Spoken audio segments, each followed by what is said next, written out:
there, if you're in Frederick County, this is your July real estate market update. And remember, hang around to the end and you'll figure out who the big winner is in Frederick County. Hey there, this is Grant, Weston, and Jim Bim. We're Winning Edge Real Estate in Weston.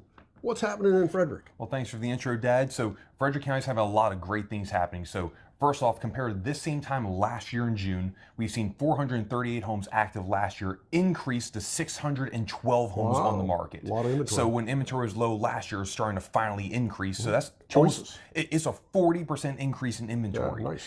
Pending sales, they are up as well right now. So up from 407 to 481. So that's an 18% increase. Nice. Closed sales have also climbed from 379 to 436. That's a 15% increase. Nice. And showing seller confidence right now, the median home price has increased from 395 to 415, which is a 5% increase. Nice. So a lot of great things happening good right things now. happening. So that's a lot of great information and great news. So to top off the amazing news, who's the big winner this month for Frederick? So we got another tie. So it's a tie between Newmarket, 21744 zip code, and downtown Frederick, my home area for Hood College there at 21701. And a lot of that is due to a lot of Montgomery County buyers still trying to get into Frederick County, as well as Howard County buyers shifting over to Frederick County. Nice. So a lot of great opportunities right now for people looking to buy or sell in Frederick County right now. Nice. And the good news is, again, Frederick is doing great. If you're looking to buy a home, you've got plenty of homes to choose from. If you're looking to sell a home, things are doing really great for you too. Remember,